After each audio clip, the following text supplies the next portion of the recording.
Welcome to the Phoenix Suns Solar Panel Podcast. Dave King will be joining us. He is not quite on the line yet. We are having some technical difficulties, but I promise he will be here.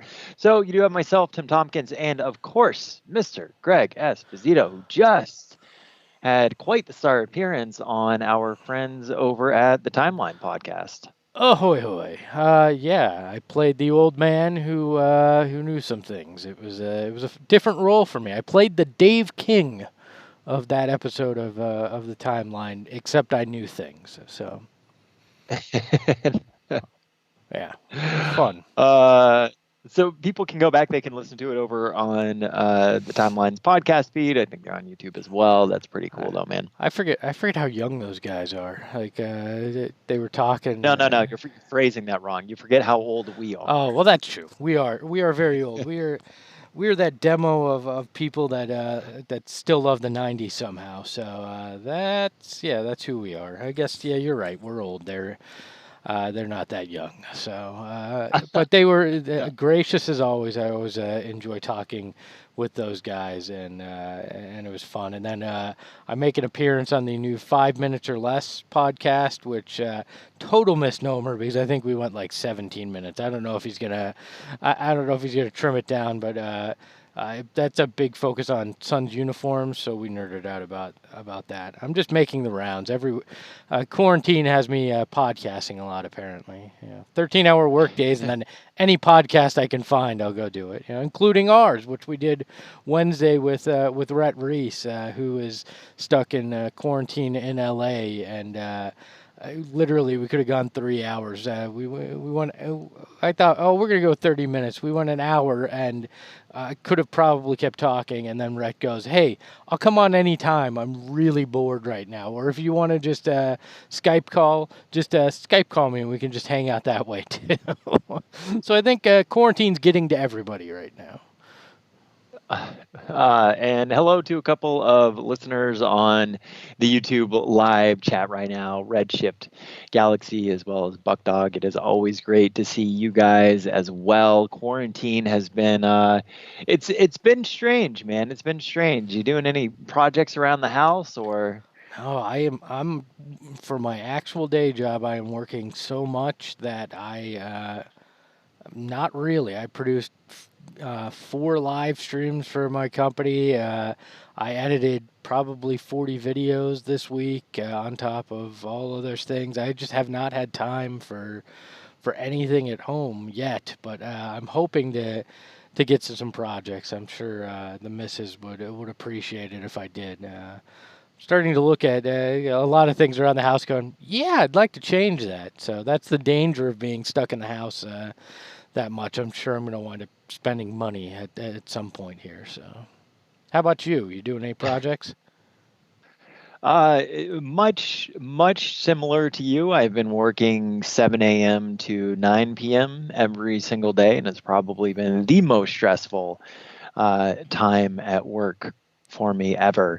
But this weekend, I am going to fix again for the upteenth time my sliding glass door that goes out to my yard, and I got the drill out already, and I'm going to do that as soon as we get done because it is just it's this glass door that it doesn't matter how many times I fix it, it comes off the tracks again, So, and I got to do it every single so time. kick that bad That's boy one out thing. and get yourself some French doors, my friend. Right, right, yeah. Anyway, let's talk some Suns. No, I So again, prefer Dave. more home upkeep. Let's keep going with that. It's like this old house on YouTube. So, no, let's Well, talk some I Suns. actually just I did buy a new lawnmower as well, which Oh, I'm pretty excited to get out there and very use this nice, weekend very too. nice. Because I've been using the lawnmowers where when you push it, and Arizona doesn't know anything about this because you guys don't have any grass, but here in Florida we got some grass, man.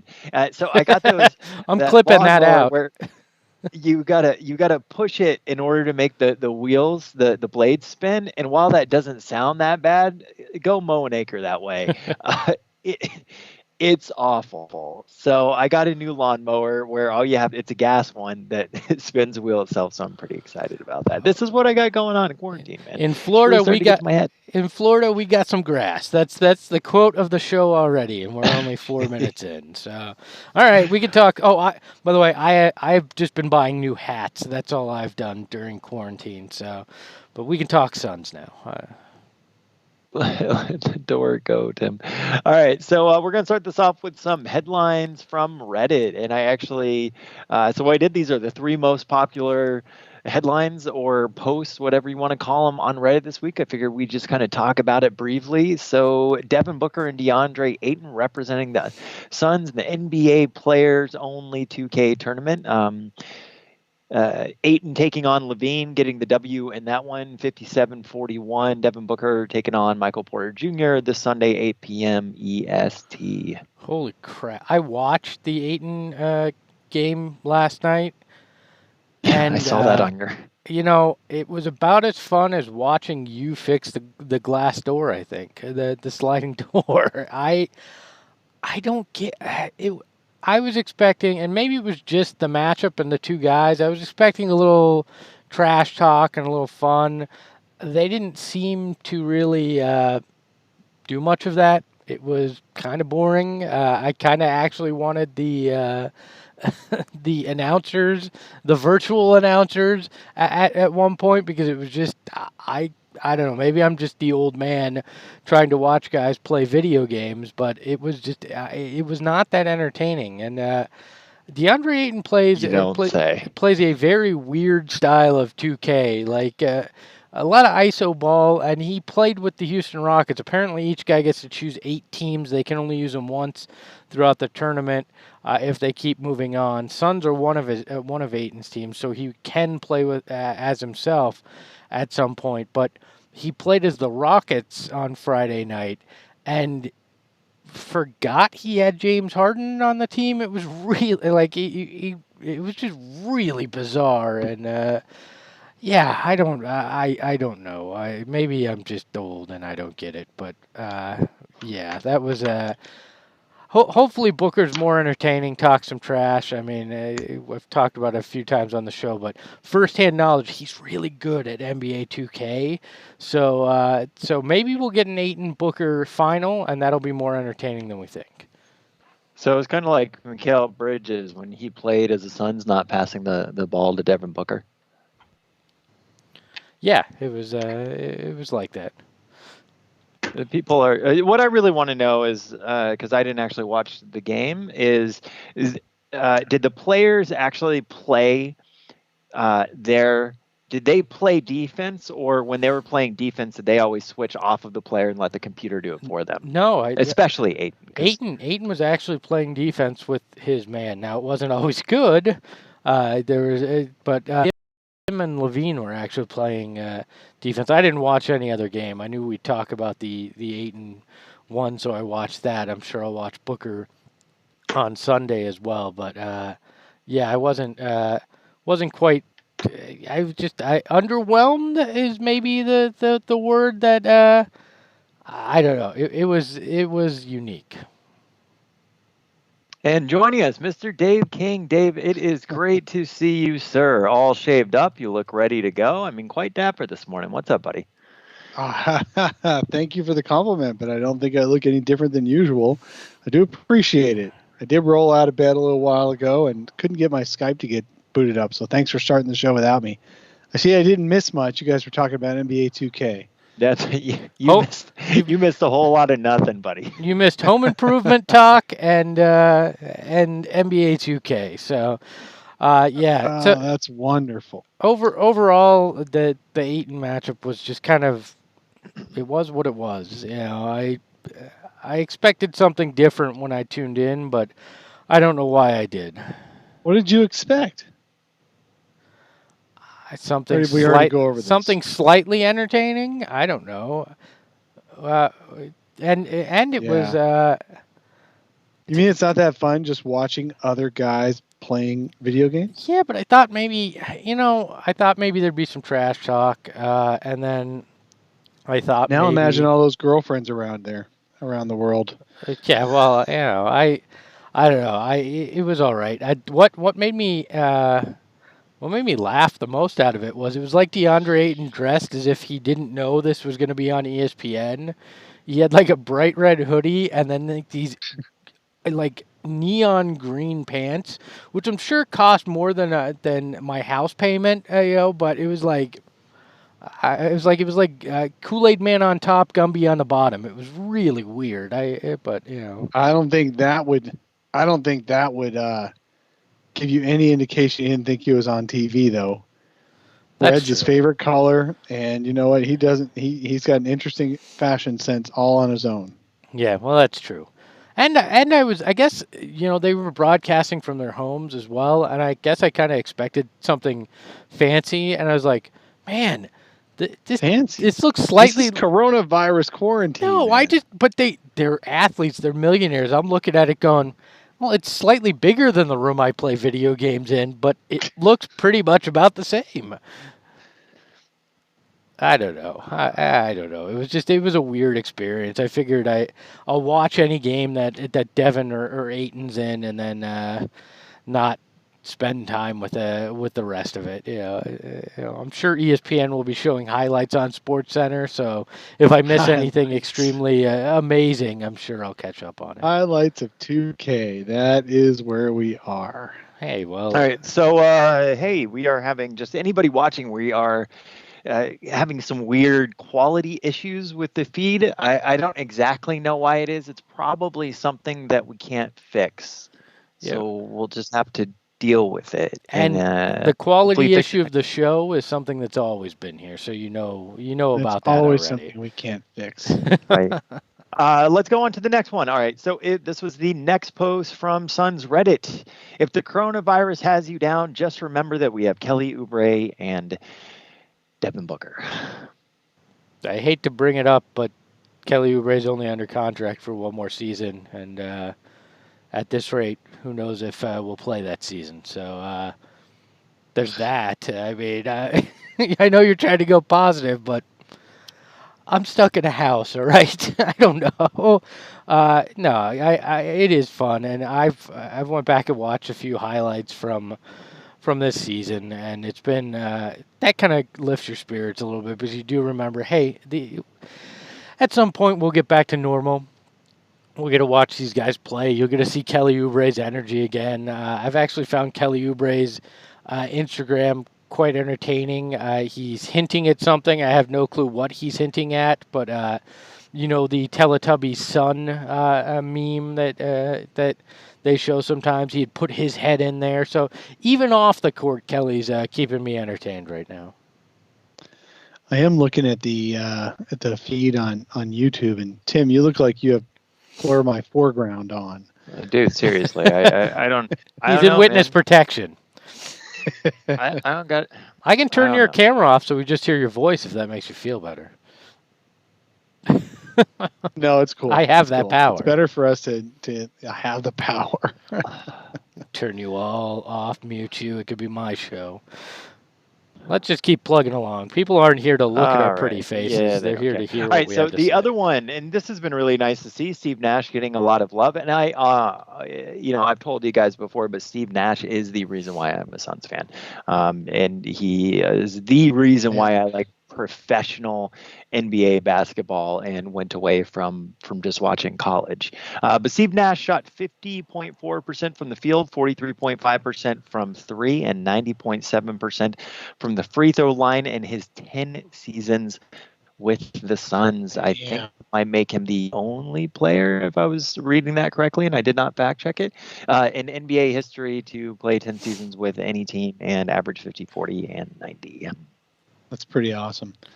Yeah, no, the more seasons go by without us watching Nash, the harder it is to remember him watching live. But man, that guy's just so incredible. Yeah, I've watched a few of the older games, parts of them since we've had no hoops, and watching Nash. Yeah, you go, how did we ever? I don't know if we appreciated him during the time, but with the 10 years we've slogged through since. And then you go back and watch it. You go, this is unbelievable. This is amazing to watch him dissect a defense, find a guy, in the corner, the way they moved the ball and the way he could navigate traffic, and then his ability to shoot. I mean, he's talked about it that he should have shot more, and it probably would have made those teams that much better. His shooting was unbelievable too. I mean, he truly special player. And when you consider it, he wasn't that much bigger than the amount of space we're supposed to keep between us and another person when we're around him. I mean, not that much bigger than 6 feet, and he was still able to pull that all off. And to top it off, damn funny human being too. He used to make those humorous videos from the team playing, and then some of the commercials he was in. I mean, he was an all-around entertainer, and I missed that. We haven't had a guy. I mean, Booker entertains in a different way, but man, he was something else. We were spoiled with, when you look at the run of point guards from '87 through when Nash left in 2012. It was Steve Nash, Jason Kidd, and Kevin Johnson were the 3 point guards we saw for the better part of 2.5 decades. I mean, that's nuts when you think about it. And then and then you got Goran after that, who was all NBA, and then we had whatever the hell was between Goran and Ricky. So I think now we got Bledsoe. Ricky. That's true. Bledsoe's pretty darn good. He just wasn't a great point guard. Yeah, he was. He's a really good basketball player who can be effective, obviously, and good on the court, good defender, but not a point guard the way we knew point guards. Yeah. No, and you know what? The Suns didn't exactly do him any favors, as much as I like to shit on his play with the Suns. I mean, don't forget that they just sat him half of an entire season. Oh, I mean, anybody that holds it against him for what wound up happening at the end, it just doesn't grasp how frustrating that prior season and getting basically benched during the best season of your career when you were the healthiest, when you didn't want to be, just so a team could tank. How immensely frustrating that had to be. That's just ridiculous, and just the whole. It's tough when you look back at the Lance Blanks era, and then 4 of the 5 years under McDonough, just how off the rails things got. So hopefully we're closer to better times, and we'll get to experience something like those Steve Nash teams. We will never experience another Steve Nash. I just don't think we're going to see a guy quite like that and quite as unique, and a guy that rocked bad hair for as long as he did and did it with pride. But I think we will see good basketball again, at least. Well, I think we've seen the corner turn, and we've seen good basketball at points this season. Devin Booker is he's going into his 6th season, right? Next year will be his 6th. Yep. Going into his 6th, and he's the all-star caliber player, and this is around the time where that type of player really starts to lift a team, and hopefully they can put some better talent around him as well. I do want to talk about a couple listeners, because I think that this is really important. One of our favorite listeners, Joe Shook, had a baby. Whether or not he's watching right now or just going to be listening on the podcast feed later, congratulations, Joe. There's a lot going on in the world, and you have a beautiful child, man, and we are all so very happy for you. Yeah, Joe. Get ready. Congratulations, man. Because if you thought the world was crazy before you had a newborn, your life is about to change 1,000%. But it is mostly for the better. You will get less sleep, but you will... Mostly. Well, the less sleep is tough, but you will get less sleep, but you will have something more precious than you've ever experienced. Maybe a Suns championship, but that's a borderline for me at least. Trade your firstborn for a Suns championship. If my wife listens, born. I'm kidding. Yeah, no, I would not trade my child for a championship. All these kids are walked up to TSR Arena. That'd be awesome. My spleen, maybe, but not my child. All right, so.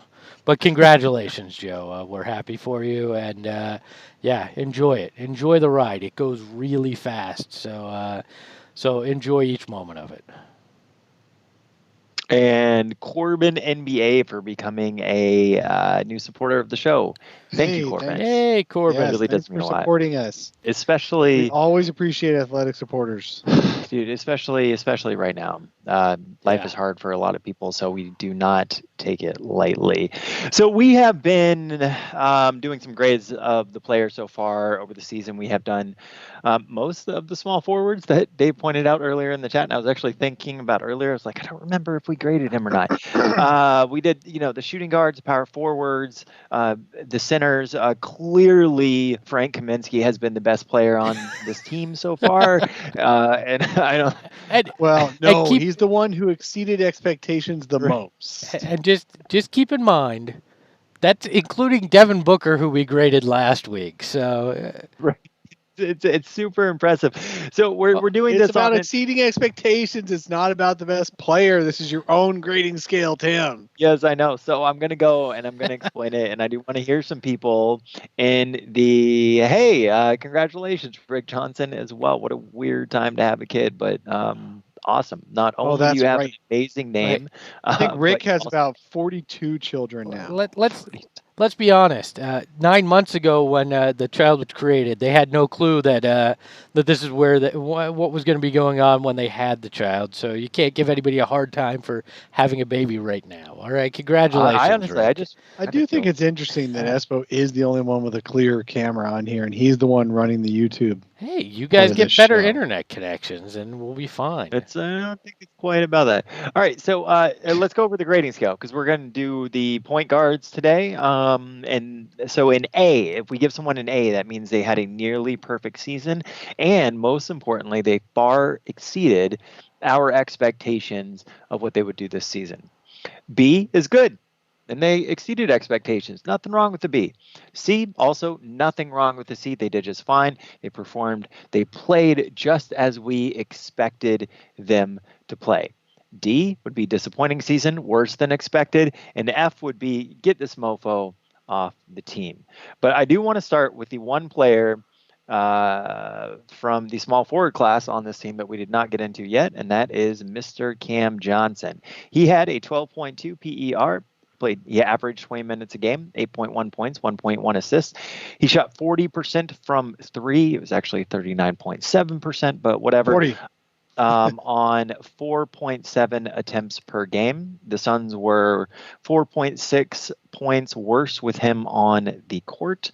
He played in 49 games. He started on one, and he did not make a top 20 in the NBA for anything this season.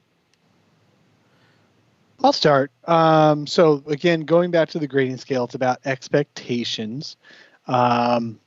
So it all depends on what you thought Cam was going to bring to the team this year. I got to give him. I expected him to make 40% of his threes. That's the one thing able to bring into the NBA that was completely translatable, and so I thought he'd be able to make 40% of however many threes he took. Where he did exceed expectations a little bit is just showing better team basketball and court awareness than I expected as a rookie. He looked like he was always in the right place at the right time, made good reads. He wasn't great in any other aspect of basketball, but he wasn't bad either. If the Suns were poor as far as plus minus when he was on the court, it's probably because he played with a lot of second and third stringers throughout the year. He didn't spend a lot of time with the starters. So I think I'd give him, I'd still give him like a C. He was right about what I expected over the course of the season. Yeah, I think that's about the range. So wait, you're going with, I'm sorry, you're going with a what, Dave? You said I'm going to go with a C. C, okay. Greg? Yeah, just fine, what we expect. Yeah, I think I'm about in the same range. If we were doing minuses, I might go a C minus. I was hoping health would be a little bit better for Cam Johnson, seeing as that was one of the concerns when they stretched and took him as early as they did. And unfortunately, some of that concern came to fruition this year. But when he was on the court, he was as advertised. He hit threes and he played smart ball, and that was what James Jones touted when he took the kid was, he knows how to play this game and he knows how to shoot, and that's what we got out of him. So I think he met my expectations, granted, I guess I kind of expect him to be a little injured too with the hip history. So I guess C is right where Cam deserves to be. It's hard to argue or disagree with any of your guys' takes. I'm going to grade him a little bit higher. I think I had fairly low expectations of what he was going to be, but towards the quote-unquote end of the season, just how deadly he was from three, I really saw a player that if develops well and develops right, is going to be incredibly valuable next to Devin Booker and just on this team in general. So I graded him a little bit higher. I'm gonna give him a B, but part of that was just not really having great expectations of him coming in. Point guards. Now this is going to be a lot of fun because the Suns had so many great point guards on the roster. It's going to be hard to really grade anybody less than an F. But we are going to start with my non-Ricky Rubio favorite point guard, who I still don't think gets enough appreciation on this team. And I thought this for the most part throughout the entire season. My take on this guy is that there were times in which he really sparked runs, and when the Suns needed it, that he was an energy player, that his defense for the most part, there were a couple of boneheaded plays, was good and was incredibly good.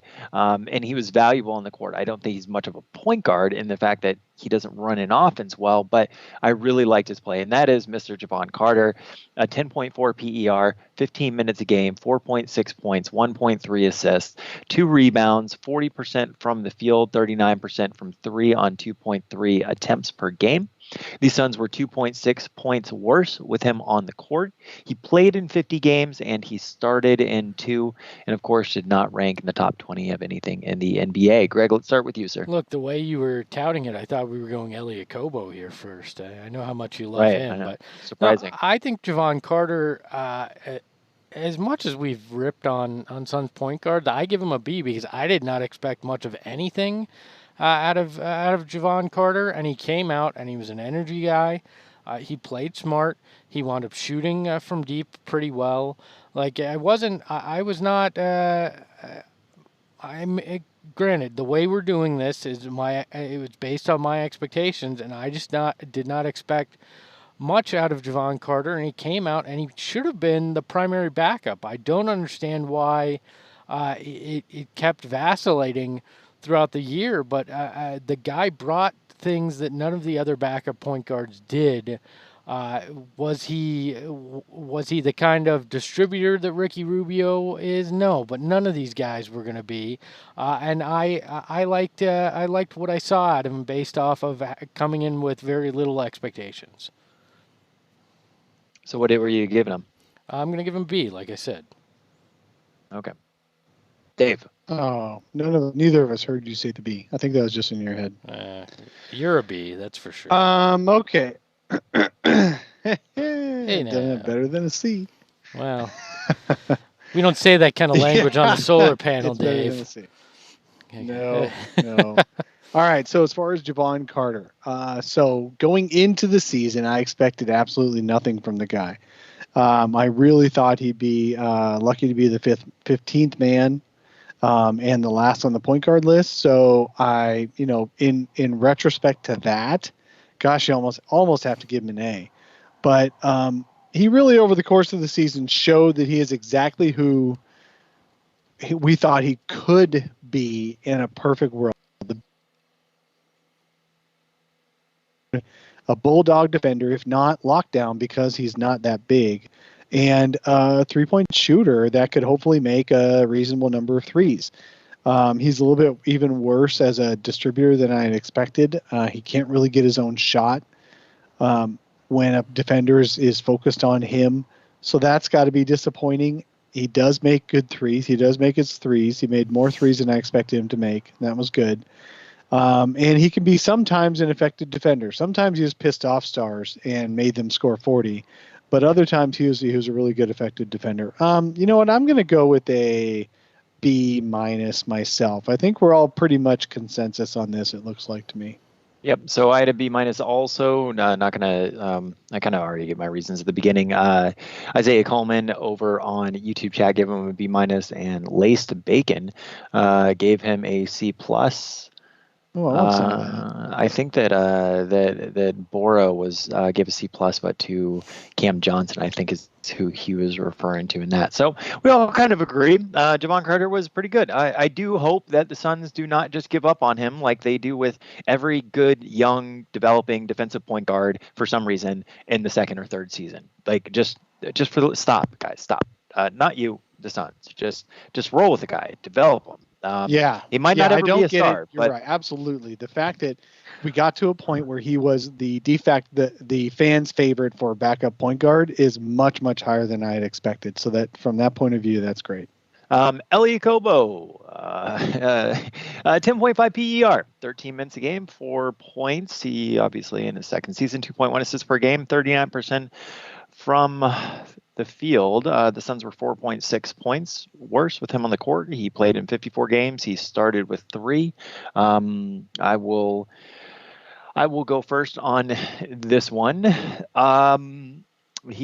underperformed expectations for me slightly. I didn't think he was going to be great going into the season. Yeah, he wasn't great in the season, so I give him a C-. Man, you're generous. Generous? Yeah, you're generous. That's way too. I had low expectations. Really, is what this comes down to. So. Lace Bacon gave him a G. Look, when you look at it, I had low expectations for him, and he limboed under that bar. All right, this was a bad year for Elie Kobo, and I'm giving him an F. I'm done. I don't need to see anymore. There was reports that they didn't want him on this roster in the summer, that they were trying to trade him, but they didn't want to cut him because of the money or whatever. They should have just let him go. I much rather would have seen Javon Carter and let Ty Jerome try to figure out his stuff along the way, because there may be a longer-term future there, than watch Elie Kobo even start games when Ricky Rubio was out. I give him an F, and it's not even a second thought on my part. I'm done with Kobo. Not even a second thought, huh? Nope. Not even a second one. All right. You know what? I got to go with that too. Gosh, if there is a G score or an E score, well, that's above an F, but it's kind of Euro. Let's go with an F for sure. F minus. I mean, how low can I go on this thing? He did limbo underneath the low expectations. I thought he was going to have a bad year, and he had an even worse one. And it was just shocking every game that Monty would play him over the other guys. So he must have been pretty good in practice. He must have had the right attitude where coaches trust you going into a game, and then you just gotta, they hope you're going to get better and succeed while you're in the game. As far as skill sets, he's got a mentality problem where he just wants to kind of be there, and you can't do that as a point guard. And as far as skill sets, his release on his 3 is so slow and so low that he can't even get that thing off unless he's wide open. So I'm just it's got to be an F. Get that mofo off the team. All right, let's see what some of the people on the YouTube chat had to say. Rick Johnson gave him an F. To your point, Laced Bacon gave him a G. Coach Fallen Founder said Kobo gets a C, but that's because he thought he would be cut, but he managed to salvage a year. So expectations. Isaiah Coleman gave Kobo a D, still making rookie mistakes such as a lack of running an offense and stupid turnovers and a liability on defense. Bora said, if Elie does somehow succeed, I see him as a shooting guard. Buck Dog says he's gone. He can't get his shot off. So, correct. All of these things No, the nicest thing anybody could say was that they they gave him a C because they thought he was going to get cut and he didn't. Did you Yeah, guys that's true. Did you guys ever watch the old Mad TV show? It was basically a knockoff of Saturday Night Live, and they had a skit where it was a commercial for the old school dating hotlines, and it was called "Lowered Expectations," and it had a theme song that was just somebody singing "Lowered Expectations." Elliot Kobo has lowered my expectations so far that I didn't think they could get lower, and then he exceeded that. So congratulations on lowering those expectations to sub basement level. And Claude gives him a D. So it looks like we're a solid DF among the watchers. Tied to Rome.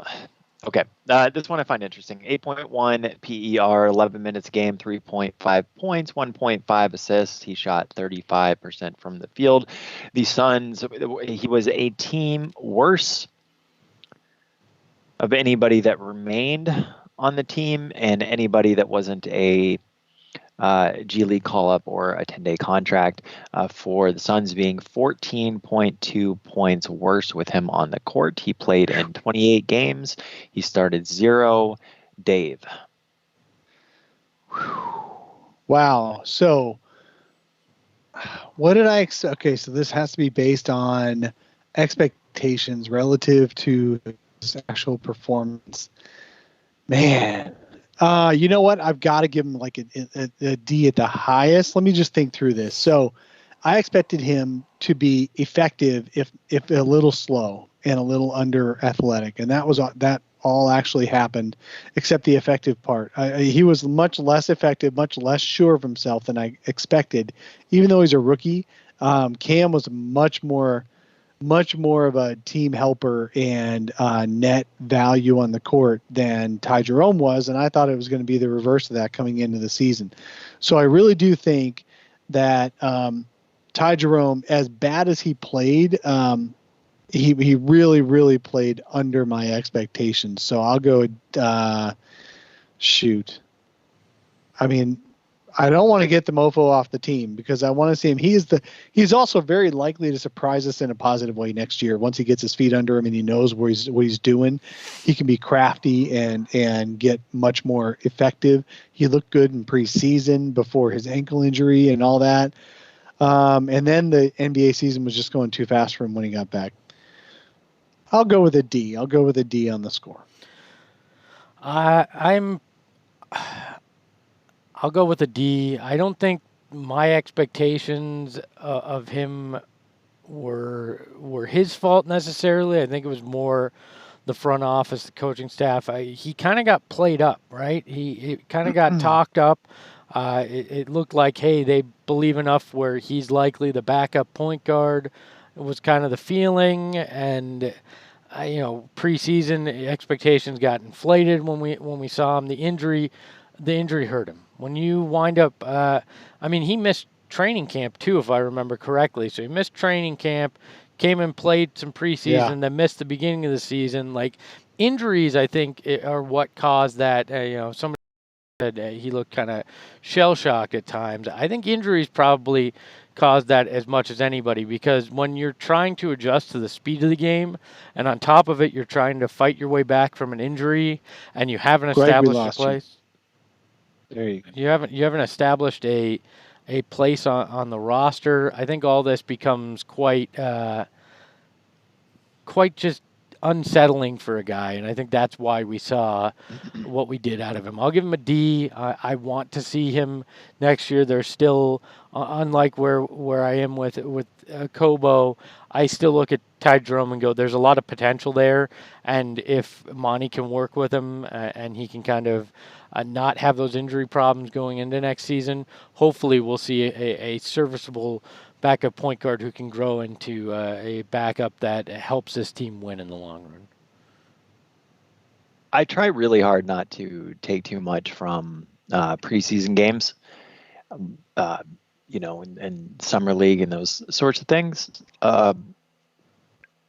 But I definitely had higher expectations for what he was going to do this year, and he was bad. I mean, he was real bad. To Espo's point, injuries really got in the way in his rookie season, and I think to sort of an extent of it being no fault of his own, that he just wasn't able to recover from that. But he was real bad. I'm giving him a D minus. The only reason it's not an F is because I don't want him off the team, and I do want to see him continue to develop. So let's see. Claude 1, 2, 3, 4 gave him a D. Buck Dog gave him a D. Laced Bacon gave him a D as well. Rick Johnson gave him a D. And he said that if he had to go off his skyrocketing expectations after preseason, he'd give him an F. Coach Fallen Founder gives him an F as well. Isaiah Coleman gave him a C minus, saying that he showed moments of running the pick and roll and also knocking down 3-pointers, an obvious defensive liability that needs to be addressed this offseason.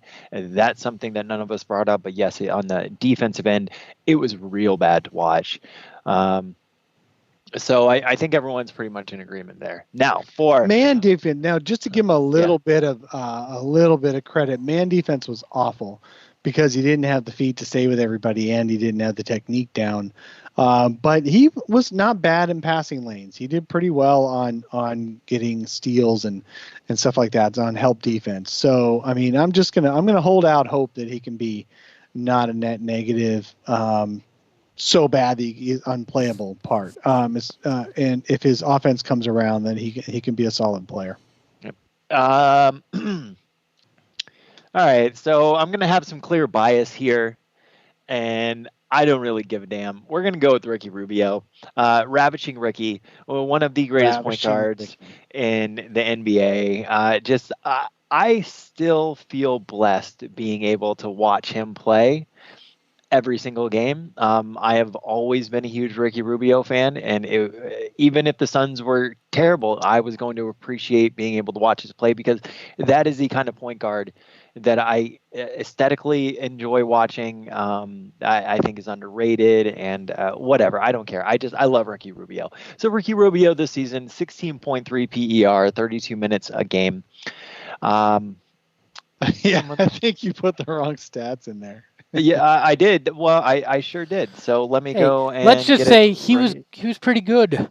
Do you want per game or do you want per 36? Which one? No, we're going per game. So 13 points, 8.9 assists, 35% from 3, 1.5 steals. Now the rest of this is correct. His on-off the tee, he was the best on the team for on-off court, over 100 possessions. The team was 9.9 points better with him on the court per 100 possessions. He played in 57 games. He started in 57 in the top 20 in the NBA. He was 5th in assist percentage at 39.9%. He was 19th in steal percentage, 2.3. He was 3rd in assists per game at 8.9, and he was 14th in steals per game at 1.5. I'm giving him a solid B+. I would give him an A+, except for the fact that I had pretty high expectations of him coming in. That's true. You were. Yeah, I'm gonna. Go ahead, Greg. I was just gonna say, Tim, you were about as high on Ricky as anybody. So I know, and I even kind of felt bad giving him a B+ because honestly, it was probably closer to a C. But I can't. What can I say? I mean, Ricky Rubio is an amazing individual, human being, basketball player, and we're fortunate to have him on the team. Man crush. You were about as high on Ricky as most of these people in my apartment complex are high right now on quarantine. Right. Well, whatever. Hey, you were the Michael Beasley of Ricky Rubio fans. That's how high you were. Yeah. Oh, there you go. Hey, now. I love Ricky. Of course, Espo comes up with a better awful analogy than me. Thank you very much, buddy. That's what I'm here for. That's why you have me on the show. All right. So let's go with you, Greg. What do you got? I'm going to give him an A. And it better not be. Oh, good. Okay. Thank you. I'm going to give him an A because I came in with slightly lower expectations than you. I just wanted him to come in and basically look like a halfway serviceable NBA point guard. And there were times where he was a borderline top 10 kind of guard when you watched him play out there.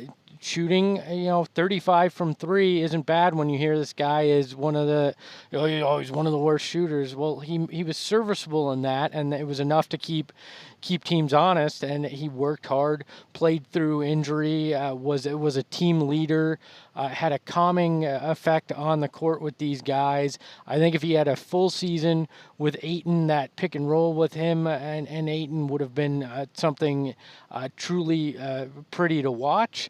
I still am concerned going into next year, injuries, age, those kind of things. But this year, everything I saw, he deserves an A from what kind of my expectations were to be a good point guard. At times, he looked great out there. So I'm going to give Ricky Rubio an A on this. Yeah, I'm gonna go there too. I think I had high expectations coming in for Ricky Rubio as well.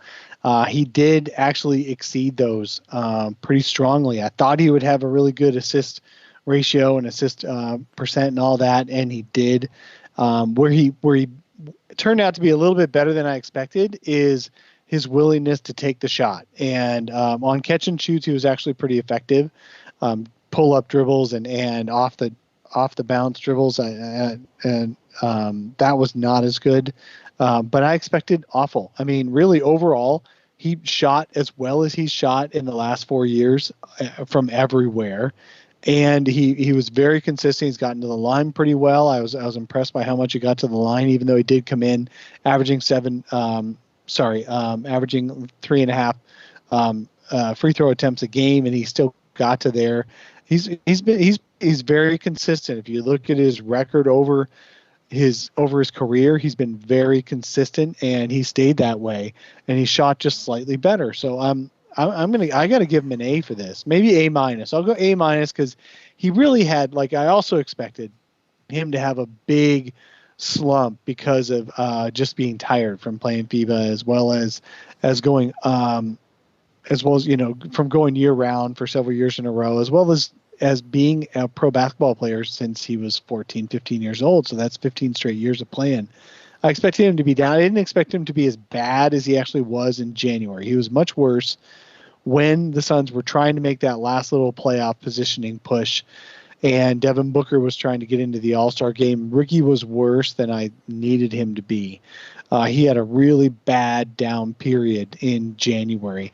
But the rest of the season and coming back from the All-Star break, that dude was sublime. He was wonderful to watch, so good. I think he set records for the franchise for games with 13-plus assists and 1 or fewer turnovers. The guy was just so fun. So I'm going to give him an A-. I really think, and his catch and shoot, I mean, he was over 40%, I believe, on catch and shoot threes. So that's real impressive. I'm happy that he was on the team for sure, and I look forward to watching him next year. Now that he has probably definitely no Olympics to worry about this off season, and he should be well rested. Well, that's the exciting part of quarantine. I was just gonna say that's the exciting part. What'd you say? All these guys get to. Just gonna say that's the exciting part of quarantine, because now Ricky gets that time to rest without the Olympics and doesn't have to come in having played an entire summer with exhibition games and then playing a full slate of Olympic games. Now he gets to rest and extended rest, because the chances are becoming less and less that they're going to complete at least the regular season from an NBA standpoint. So Ricky should come back pretty fresh next year. Redshift Galaxy on YouTube says he gave him an A-. Laced Bacon gave him an A- as well. Bora said, that man Tricky really made me like him after he forced himself to play injured, knowing that the bench was terrible. Speaking to Dave's point earlier, he was terrible during that stretch in January, but he straight up was playing injured. So I think that people should try and at least appreciate that a little bit. Rick Johnson gave him an A-. Isaiah Coleman gave him an A-. He said he stepped up as the vocal leader that was lacking on the team. He makes the players around him better. D-Book and DEA will look back and say he was the reason for much of their growth as players. One thing I do want to say that was surprising in two fashions with Ricky Rubio was on a negative standpoint, he was getting beat off the dribble a lot. defensively, and I was a bit surprised to see that from him. It looks like he was a step slower than he had been in previous seasons. With that, but from a positive standpoint, he meshed with Booker a lot better than I thought he was going to, given how I think him and Donovan Mitchell did not mesh well in Utah. That just shows you Donovan Mitchell sucks. I mean, that's all right. Suns fans just have Donovan to say Mitchell that. and Kyle Lowry didn't really mesh that well. Or not Kyle Lowry. Mike Conley haven't meshed really well either. Yeah, no, that's very true. So, if we look back and that's another reason. You know what? That's a really. No, I'm not gonna belabor the Utah Jazz side of it at all. But Devin Booker was just as good, if not better, this year with Ricky next to him. Devin Booker's on-ball numbers, assists, and all that stuff were right there. So Ricky does not. He obviously doesn't do anything to dwarf somebody on scoring, but he certainly also. The Suns led the league in assist rate this year by a wide margin. They made a ton of passes. They were intentional passes that led to people being put in position to score. The Suns would have lapped the league even more if they'd actually made some more open shots off those passes. So we've got to give Ricky huge credit also in that he helped Devin Booker get even better and not worse by by sucking the ball time away. So I actually, that also really has to play into the exceeding expectations part, because while we didn't go into the season thinking that he could dim Booker's light at all, but he definitely proved he actually made Booker shine a little brighter, and Booker made the All-Star game. Okay, so Ricky Rubio got an A-, an A, and a B+. Frank Kaminsky got an A, an A, and a B. Again, this is relative to expectations. No, I know, but Ricky's now better. we have two players that have tied in our definitive grades on the season. And so we're going to have to debate this maybe on a future episode, since we have to drag this out for as long as humanly possible. Okay, so next week it's Ricky versus Frank. Tricky Ricky versus Frank the Tank. 100%. Yeah. But also we're going to be doing Monty and Sarver. Okay. So we'll do that next week as well. Now we going over to Espo. I'm sorry. James Jones. We should also be doing him too. Yes. But it is time for Espo's Duncy Award update. What is going on? So the tournament, I think it's appropriate that on the day that the National Basketball Hall of Fame announces its inductees, that we announce our first inductee in the Duncy Ring of Dishonor. The tournament came to a close late last night, and we had an upset, a big upset in the tournament. It was the finals were the 1 seed at True Rise, whose tweet was, "Josh Jackson has already contributed more to winning basketball than Devin Booker has. We're not blaming the player here. Either way, still think about it." Versus the number 7 seed at TCOP22, who tweeted, "I wonder if Booker's family emailed all the other players and requested he get added to the All-Star team or something. I'm amazed at the generosity of letting a totally undeserving player jump on the All-Star team because of his inflated sense of self-worth. What a time, 2020. So we had an upset. It was the number 7 seed at TCOP defeating the number 1 seed True_Rise 53-47. So at TCOP 22, we'll be moving into the rafters right over here for next episode as our first inductee in the Duncy Ring of Honor. Congratulations, TCOP. You will join Nate Duncan as the only two in that Ring of Dishonor currently, and will host another tournament maybe 6 months from once we get a new batch of Duncy.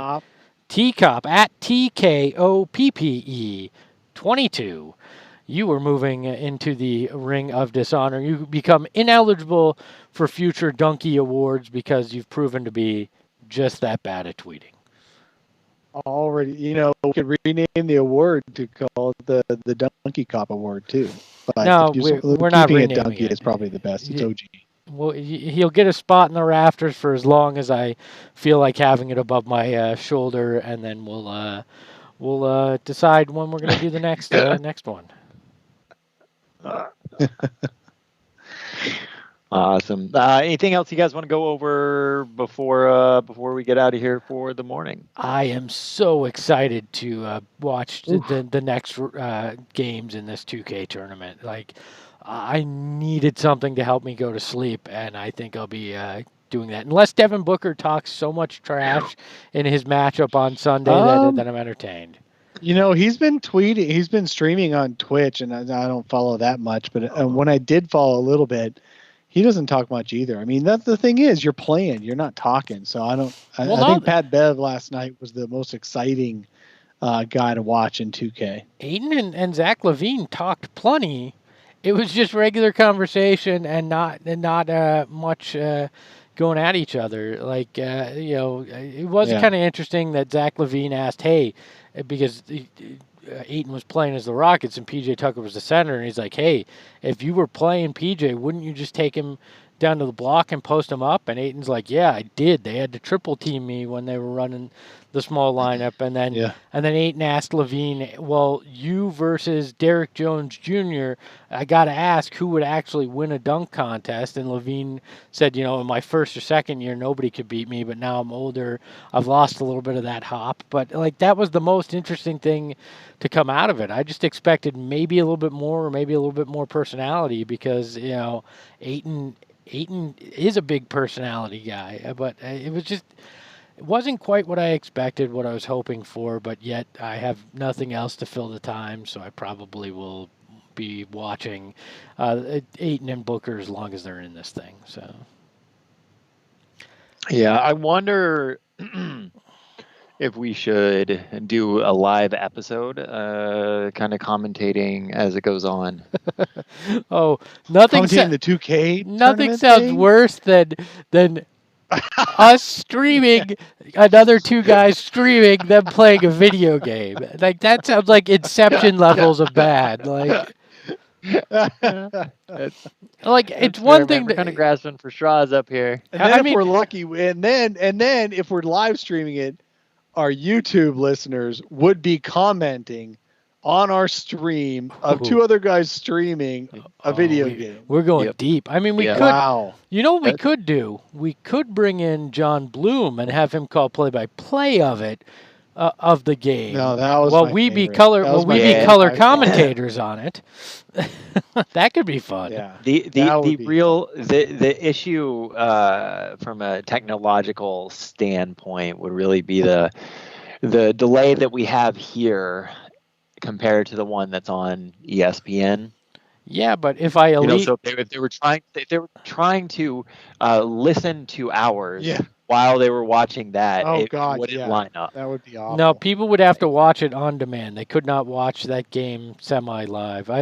Okay, Coach Fallen Founder, you are a man of my own heart. He said, Mystery Solar Panel Suns Theater Style.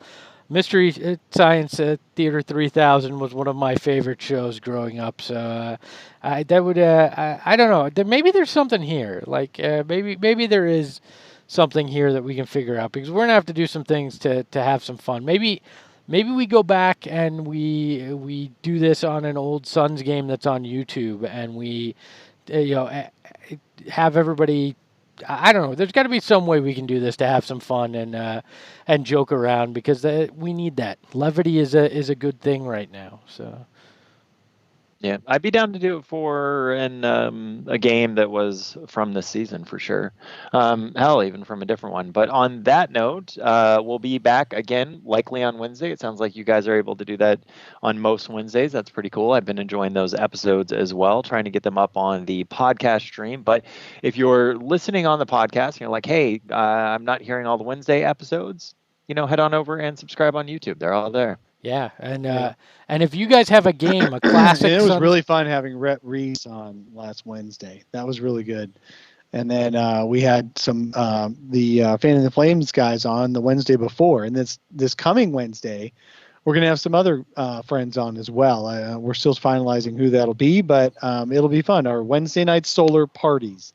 are social distancing, alone together solar parties. Those are fun. Yeah, and if you guys have a game that you would love to see us go Mystery Science Theater 3000 style on, a classic game, tweet it at us at Sun Solar Panel on Twitter. If you can find even the YouTube link, if you go the extra mile, we'll make sure we do one. If you actually do all the work for us, and all we have to do is show up and with the commentary, we'll do that. So find one, tweet it at us, tell us what you want to hear, and we'll experiment with it. Maybe it'll be one of the solar parties. Maybe it'll be a Saturday episode. Who the hell knows? We got plenty of time, so let's figure out some fun together, guys. And on that note, I'm going to go take my drill to a sliding glass door. Until next week. Enjoy drilling your Wow, door. Is that literal, or is that your descriptive way of? No, it's very literal. I'm fixing the sliding glass door in the back of my house. Okay. Well, you enjoy that. Enjoy drilling the door at the back of your house.